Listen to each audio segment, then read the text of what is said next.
প্রতিদ্বন্দ্বী লিখেছেন ডায়ানা বাটেনশ।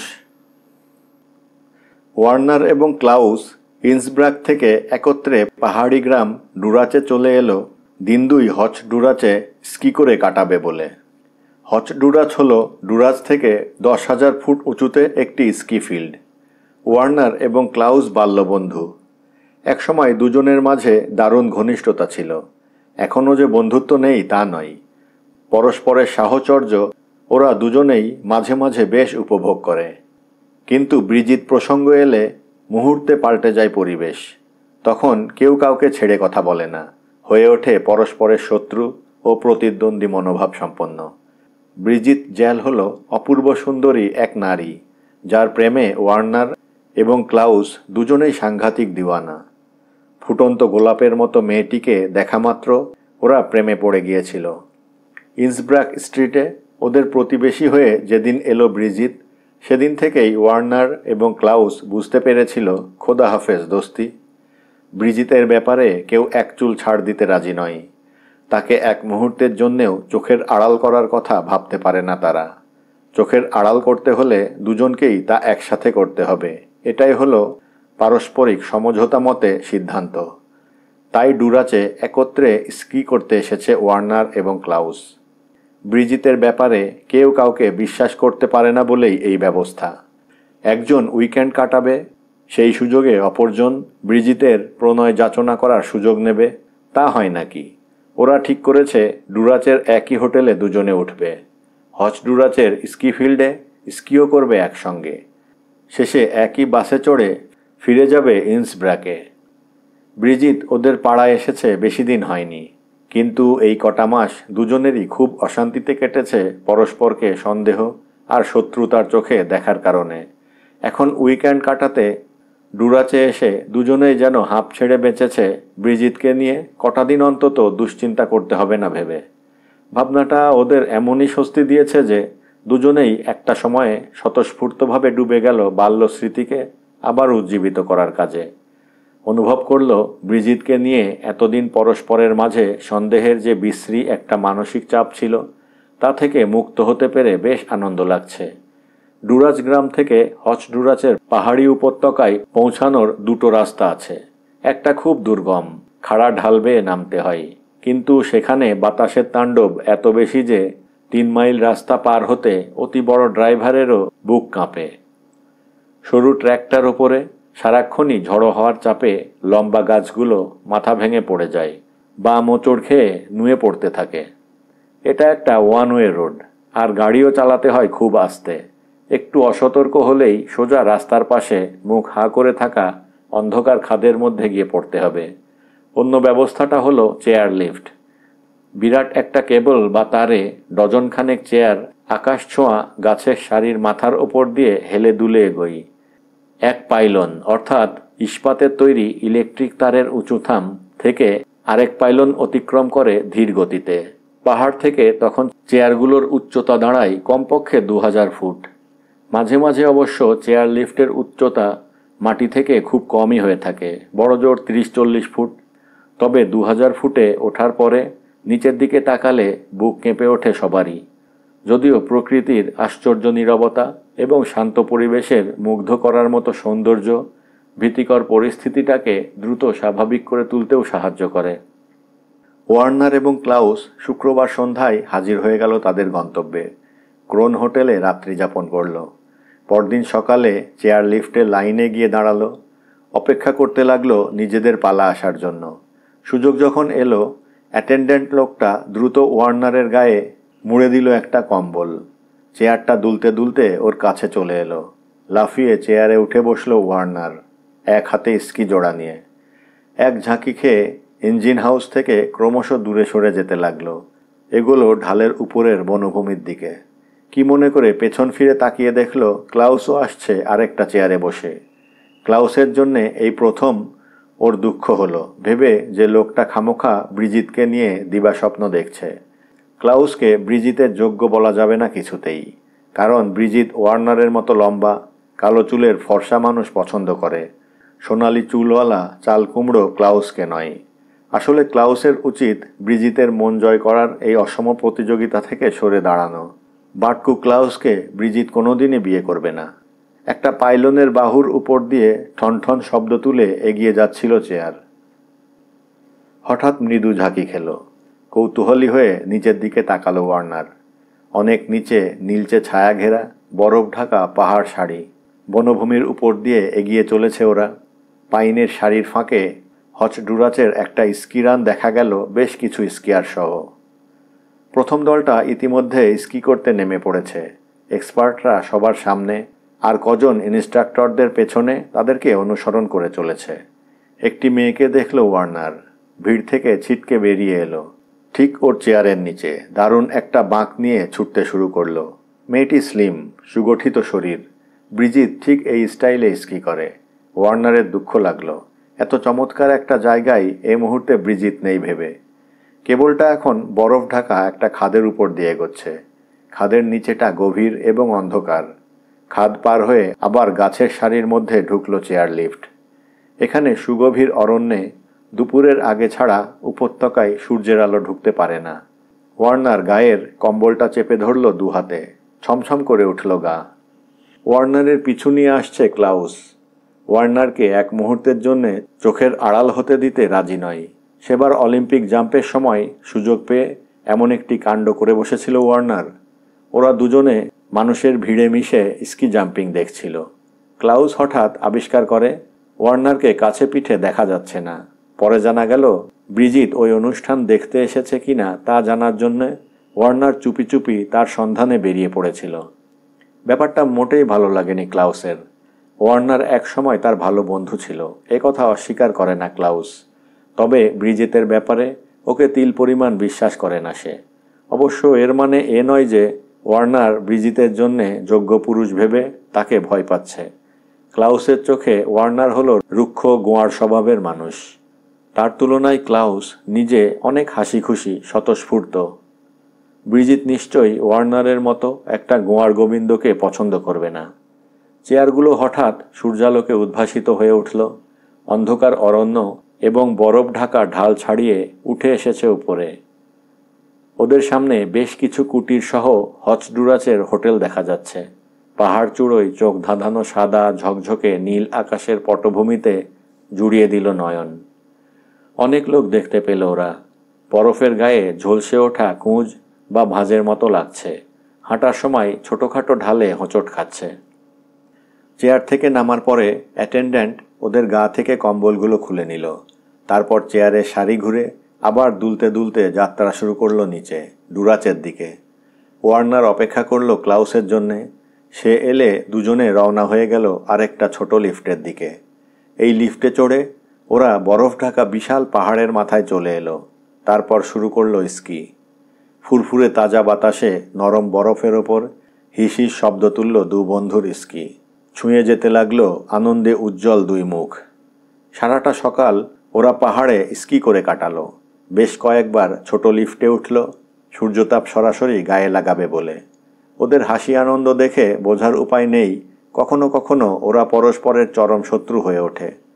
মুক্ত প্রকৃতির সাথে মিশে গিয়ে ক্লাউস এবং ওয়ার্নার দুজনেই ভুলে গেল বিগত কয়েক মাসের তিক্ত স্মৃতি। বরং ছেলেবেলার সোনালি দিনগুলোর স্মৃতিচারণ করল বেশি বেশি। সে একটা সময় ছিল যখন একজন অপরজনকে ছাড়া অন্য কিছুকে চিনত না। শৈশব আর কৈশোরের স্মৃতি আহরণে ব্যস্ত দুই বন্ধু একবারের জন্যও ব্রিজিতের কথা মুখে আনল না। যেন ইচ্ছে করেই ভুলে থাকলো তাদের সকল অশান্তির মূল মেয়েটার কথা। আলপেন ব্লিক হোটেলে লাঞ্চ করলো ওরা। হাতে বিয়ারের লম্বা গ্লাস নিয়ে টেরেসে রোদে গিয়ে বসল। নানা জাতের নানা ধরনের মানুষ দেখা যাচ্ছে এখানে। ডাচ, ইংরেজি, ফরাসি, জার্মান, বেলজিয়ান, আমেরিকান, কে নেই? এমনকি অস্ট্রিয়ানরাও আছে। হেসে উঠল ক্লাউস। দু একজন পরিচিত লোকেরও দেখা মিলল। তবে আলাপ জমাতে উৎসাহ বোধ করল না কেউই। তার চেয়ে নিজেদের গল্পে ভালোই বুঁদ হয়ে আছে দুজনে। লাঞ্চ শেষে আবার ডুরাচে ফিরে এলো ওরা বিশাল স্কি লিফটে চড়ে। আবার স্কি করবে। মাত্র দুদিনের ছুটিতে এসে স্কি করার মৌকা স্রেফ কথা বলে সময় নষ্ট করার মানে হয় না। এবার ওরা গ্রিন রান ধরে ছুটল, আগের চেয়ে দ্রুত এবং দক্ষতার সাথে। স্কি করার লোকের অভাব নেই এখানে, বিশেষ করে যারা প্রথম স্কি করতে এসেছে তারা তো ইনস্ট্রাক্টরদের পিছু ছাড়তেই চায় না। এদের কাজই হলো বেশিরভাগ ট্র্যাক দখল করে রাখা। ফলে ক্লাউস এবং ওয়ার্নার চাইলেও মনের মতো ট্র্যাক ধরে স্কি করতে পারছে না। এই ব্যাপারটা নিয়ে যখন ক্ষোভ প্রকাশ করছিল ওয়ার্নার, ক্লাউস তাকে জানালো, আমরা কিন্তু আজকে আর স্কি করার সময় বেশি পাচ্ছি না, কারণ লিফট বন্ধ হয়ে যাবে আর মিনিট 10 মধ্যে। ধ্যাত তেরি, বিরক্তি প্রকাশ করলো ওয়ার্নার। এ দেখছি শুরু করতে না করতেই শেষ হয়ে গেল। ওরা ট্র্যাকের এক কোণে দাঁড়িয়ে প্ল্যান করতে লাগলো সন্ধ্যায় কি করা যায় তা নিয়ে। সিদ্ধান্ত নিল গোল্ডেন রোজের বারে সন্ধ্যা কাটিয়ে ঘুমোতে যাবার আগে ঘণ্টাখানেক ইডেলওয়েজে নাচানাচি করলে মন্দ হবে না। দুই বন্ধু কথা বলছে, এমন সময় একটা মেয়েকে দেখলো স্কি করে এগিয়ে আসছে ওদের দিকে।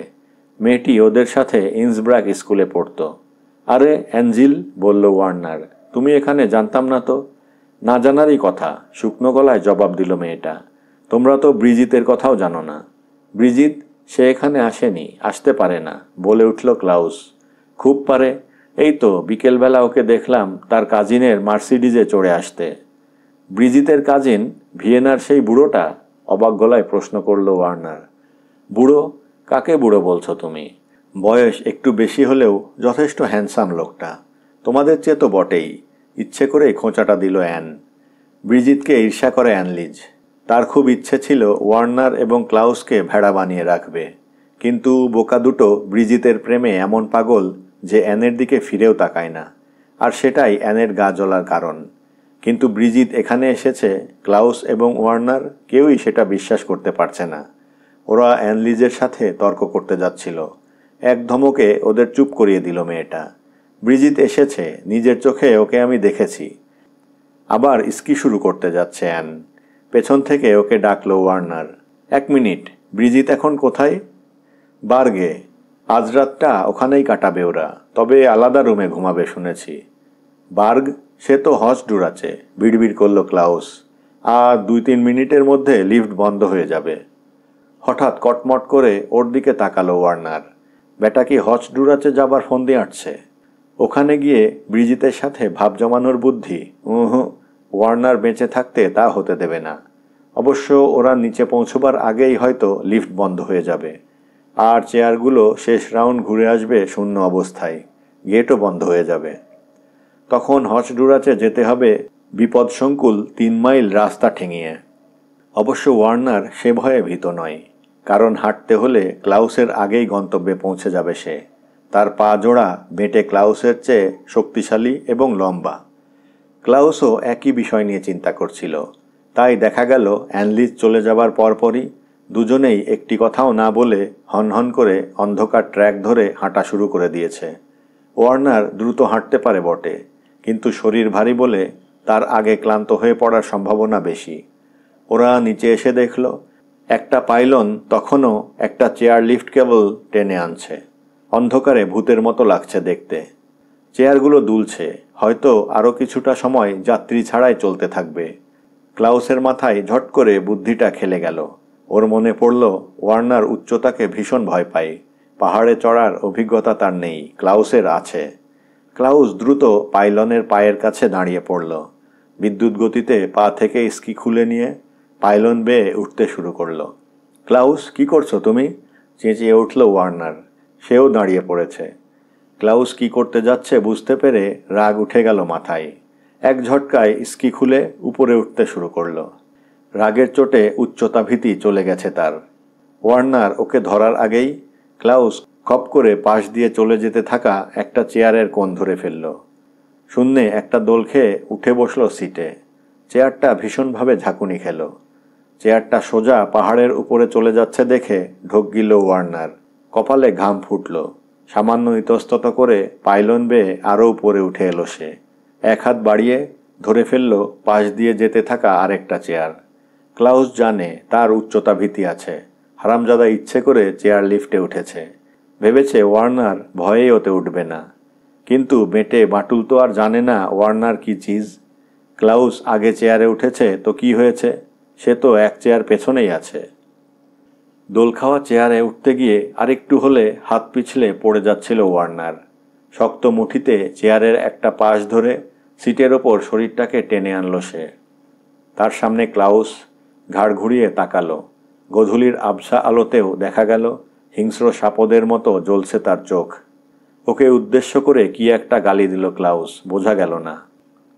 বিশাল গাছের অরণ্যের ভিতর দিয়ে শুধু দুজন এগিয়ে চলেছে। ভাবলে কেমন শিরশির করে ওঠে গা। সন্দেহ নেই গোটা ঢালে ক্লাউস এবং ওয়ার্নার ছাড়া আর কোনো স্কিয়ার নেই। বিশাল অন্ধকার বরফ রাজ্যে কাউকে স্কি করতে দেখা গেল না। সার বাঁধা চেয়ারগুলো শূন্যই থাকল।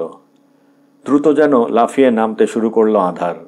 শুধু নিচে ধবধবে সাদা বরফ, এখনও উজ্জ্বল লাগছে চোখে। গাছগুলো ঢাকা পড়ে যাচ্ছে অন্ধকারে। কেবলের সাথে ঝোলানো চেয়ারগুলো একটু পরে মাটি থেকে খানিক উপরে চলে এলো। দুই পাইলনের মাঝখানে একটা গভীর খাত পার হতে লাগলো। হঠাৎ দুটোরই চলার গতি ধীর হয়ে এলো, তারপর থেমে গেল। ক্লাউস এবং ওয়ার্নার ধৈর্য ধরে অপেক্ষা করল চেয়ার লিফট আবার চালু হবে সে আশায়। ওরা ভেবেছে যান্ত্রিক ত্রুটির কারণে থেমে গেছে লিফট, কিন্তু অনেকটা সময় পার হবার পরেও চেয়ারগুলো মূর্তির মতো ঝুলে আছে দেখে ওরা বুঝতে পারল হিসেবে গোলমাল হয়ে গেছে। আজ রাতের মতো বন্ধ হয়ে গেছে চেয়ার লিফট সার্ভিস। যাহ শালা, ভাবছে ক্লাউস। এখন গলা ফাটিয়ে চিৎকার করা ছাড়া উপায় নেই। পরক্ষণে ওর মনে পড়ে গেল লিফটের এই সেকশনের ধারে কাছে কোনো রাস্তা বা স্কিরান নেই। চিৎকার করলেও লাভ হবে না, হয়তো কোনো ইনস্ট্রাক্টরের চোখে পড়ে যেতে পারি, ভাবছে ওয়ার্নার। স্কি ক্লাস শেষে এদিক দিয়েই যেতে পারে সে। তবে ওদেরকে এই অবস্থায় কেউ দেখতে পেলে দুজনের কারো জন্যই সুখকর হবে না বিষয়টি। কারণ ওরা অবৈধভাবে লিফটে চড়ে গুরুতর অন্যায় করেছে। ধরা পড়লে দুজনেরই মোটা অঙ্কের জরিমানা হবে। সব বাটুলটার দোষ। দাঁত কিড়মিড় করল ওয়ার্নার। হঠাৎ ওর মনে পড়ে গেল খানিকটা সামনে একটা স্কিরান রয়েছে। অনিচ্ছা সত্ত্বেও ক্লাউসকে ডেকে সে বলল, দুজনে মিলে চিৎকার দিলে কেউ না কেউ অবশ্যই শুনতে পাবে।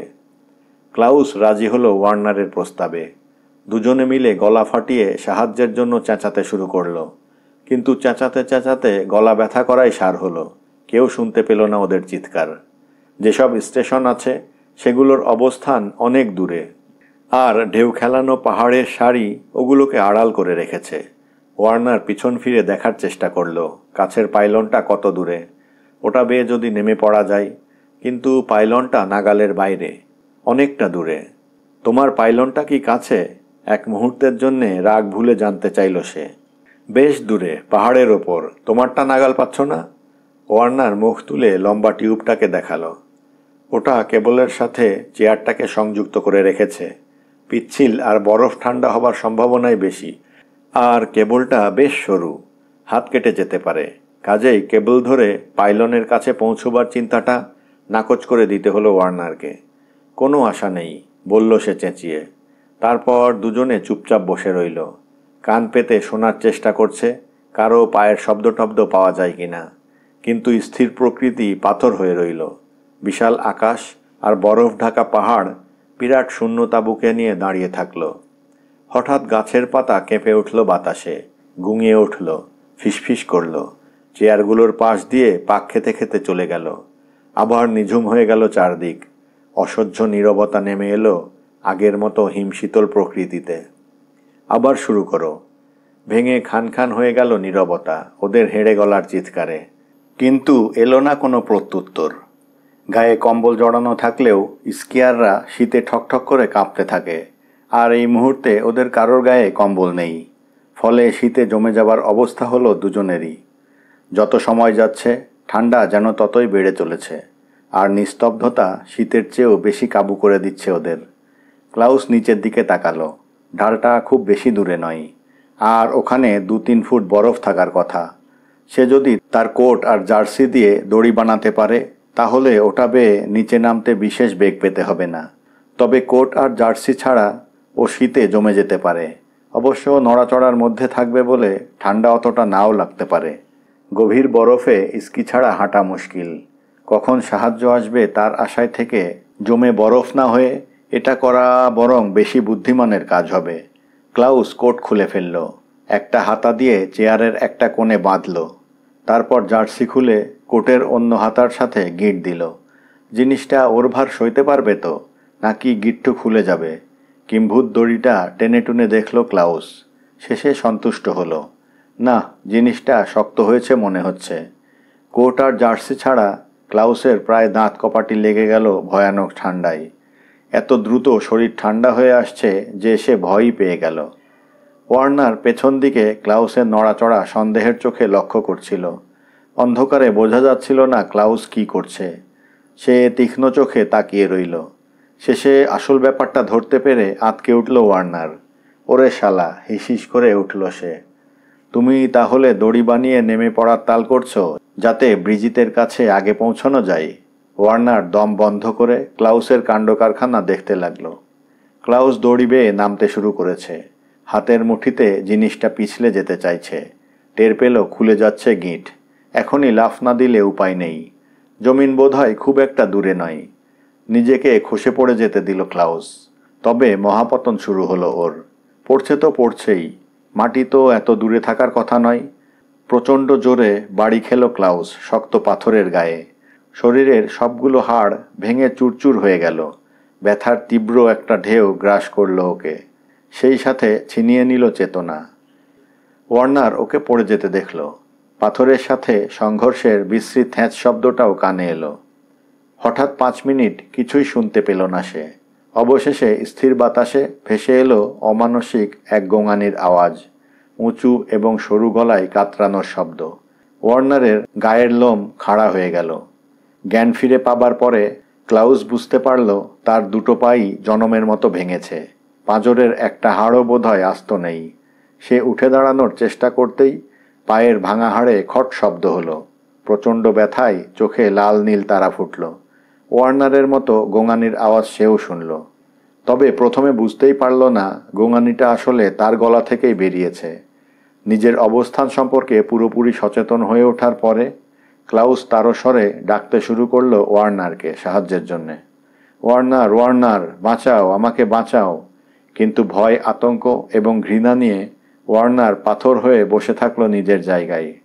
বিস্ফারিত চোখে চেয়ে আছে সাদা বরফের গায়ে চিত হয়ে পড়ে থাকা ছায়ামূর্তিটির দিকে। তার দাঁতে ঠকাঠক শব্দ হচ্ছে। ওই অবস্থার জন্যে ক্লাউস নিজেই দায়ী। মনে মনে ওকে গালি দিল ওয়ার্নার। ওই ব্রিজিতের কাছে যাবার জন্যে ফাল দিয়ে উঠেছিল। মাতব্বরি করে আবার লিফটে উঠে পড়েছিল। ওর কারণে ওয়ার্নারকেও বিপদে পড়তে হয়েছে। তারও এখন জীবন সংশয় দেখা দিয়েছে, কারণ তাকেও সাহায্য করার কেউ নেই। এত মাতব্বর ক্লাউস তো যাক না, নিজে নিজে রাস্তায় গিয়ে উঠুক। রোমহর্ষক গোঙানির আওয়াজ একবার চড়া হলো, আবার ম্লান শোনালো, ভৌতিক এবং গা ছমছমে। বারবার চলতে লাগলো এভাবে। চুপ চুপ, খেঁকিয়ে উঠল ওয়ার্নার। কিন্তু ওয়ার্নারের ধমক শুনতে পায়নি ক্লাউস। ভয়াবহ ঠান্ডা বাতাস তার পাতলা শার্ট ভেদ করে ভাঙা হাড়ে ধারালো বর্ষার মতো খোঁচা দিতে শুরু করেছে। আহত স্থান থেকে বেরিয়ে আসা রক্ত ইতিমধ্যে জমাট বেঁধে গিয়েছে। আর রক্ত বেরোচ্ছে না। সীমাহীন ব্যথার স্রোত একের পর এক ধাক্কা মারছে ওকে। গলা দিয়ে একটানা গোঙানি বেরিয়ে আসছে। আস্তে আস্তে ম্লান ও অস্পষ্ট হয়ে এলো আওয়াজটা। টানা 1 ঘন্টা গুঙিয়ে চলল ক্লাউস ক্লান্ত গলায়। তারপর একটা সময় আর কোনো শব্দ শোনা গেল না। সেই ভৌতিক নিস্তব্ধতা আবার ফিরে এলো বরফভূমিতে। বড্ড শুনশান, খুব বেশি নীরব চারিদিক। ওয়ার্নার মনে প্রাণে চাইল আবার যেন গুঙিয়ে ওঠে ক্লাউস, কিন্তু আর গোঙানির শব্দ শোনা গেল না। ওয়ার্নার এখন একা। ক্লাউস ওকে একা রেখে চলে গেছে। অথচ ক্লাউস ওর বন্ধু ছিল। এই তো কয়েক ঘন্টা আগেও বন্ধুর মতো কত কথা বলেছে ওরা, কত কিছু করেছে। এখন ক্লাউস নেই, ওকে ফেলে চলে রেখে গেছে একা। ব্রিজিতের আর কোনো প্রতিদ্বন্দ্বী রইল না। হঠাৎ কথাটা মনে হলো ওয়ার্নারের। রইল শুধু কাজিনটা। চুপচাপ বসে রইল ওয়ার্নার, গা হিম করা ঠান্ডার মধ্যে। বরফের ওপর পড়ে থাকা স্থির ছায়ামূর্তিটার দিকে তাকিয়ে আছে। ওকেও তাড়াতাড়ি এখান থেকে চলে যেতে হবে। বোকার মতো বসে থেকে লাভ নেই। কেউ ওর সাহায্যের জন্য এগিয়ে আসবে না। বার 2 ওপরের দিকে মুখ তুলে চাইল ওয়ার্নার। কেবলটার দূরত্ব সম্পর্কে ধারণা পেতে চাইল। তার ধরে ঝুলে ঝুলে ওকে পাইলনের কাছে পৌঁছতে হবে। তবে আগে হাত দুটো গরম করে নেওয়া দরকার। ঠান্ডায় জমে যাওয়া হাত দিয়ে সে কিছুই করতে পারবে না। বেশি মাতব্বরি করতে গেলে পড়ে যেতে হবে ক্লাউসের মতোই। সে হাত দুটো কোলের মধ্যে রাখল। নড়াচড়া করা যাবে না, তাহলে শরীরের তাপ দ্রুত ক্ষয় হয়ে যাবে। কাজেই বসে থাকো চুপচাপ। আবার ছায়াটার দিকে তাকালো ওয়ার্নার। ওভাবে দড়ি বেয়ে নামা আর আত্মহত্যার চেষ্টা করা একই কথা। ওকে উপরে উঠতে হবে। কেউ এদিকে আসলে আসতেও পারে। কে জানে, চেয়ারগুলো হয়তো আবার স্টার্ট হয়ে যেতে পারে। ওকে সরিয়ে নিয়ে যাবে এখান থেকে, বরফের ওপর পড়ে থাকা ছায়াটার কাছ থেকে সরিয়ে নেবে দূরে। ওয়ার্নারের প্রচণ্ড শীত করছে, হাড় জমে যাচ্ছে, দাঁতে দাঁত লেগে আরও বেশি ঠকঠক শব্দ হচ্ছে। কিন্তু ওর নড়তে ইচ্ছে করছে না। জানে নড়াচড়া করলে ঠান্ডাটা ওকে আরও বেশি পেয়ে বসবে। তার চেয়ে চুপচাপ বসে থাকাই ভালো। বেচারা ক্লাউসের জন্যে হঠাৎ ওর খুব দুঃখ হতে লাগলো। ব্রিজিতকে নাই বা পেলাম ভাবছে ওয়ার্নার। ক্লাউস বেচারা যদি বেঁচে থাকত। আকাশে সবগুলো তারা ফুটে গেছে, যেন পাহাড় চূড়ো থেকে নেমে আসছে নিচে। গাছের মাথা ছুঁই ছুঁই করছে। শীতটা আরও বেশি জেঁকে বসতে শুরু করেছে। শরীরের কাঁপুনি ঠেকিয়ে রাখা যাচ্ছে না কোনো মতে। নিজেকে চোখ রাঙালো ওয়ার্নার। নড়াচড়া বন্ধ, চুপচাপ বসে থাকো। যতই নড়বে ততই শরীরের উত্তাপ হারাবে। কাজেই স্থির হয়ে থাকো। পাহাড় চূড়োয় সবার আগে গিয়ে পৌঁছলো ওয়ার্নার। সকাল হতে লিফটও চলতে শুরু করলো। হচ ডুরাচের অ্যাটেন্ড্যান্ট দিনের শুরুতেই একজন যাত্রীকে দেখে খুবই অবাক হলো। লিফট চালু হবার 10 মিনিটের মধ্যে কোনো প্যাসেঞ্জার আসতে দেখেনি সে এতদিন। প্যাসেঞ্জার চেয়ার লিফটে চড়ে যত কাছে আসতে লাগলো, ততই অ্যাটেন্ড্যান্টের বিস্ময় বাড়তে লাগলো। আরোহী নীল চোখ মেলে স্থির দৃষ্টিতে তাকিয়ে আছে তার দিকে। অ্যাটেন্ড্যান্ট ভয়ানক শক খেল যাত্রীর হাত ধরে তাকে চেয়ার থেকে নামাতে গিয়ে। হাতটা পাথরের মতো শক্ত হয়ে আছে। ব্রিজিত ইন্সব্রাকে ফিরেই তার কাজিনকে বিয়ে করে ফেলল। অবশ্য আর কাউকে বিয়ে করার কথা সে কোশমিনকালেও ভাবেনি। ধন্যবাদ।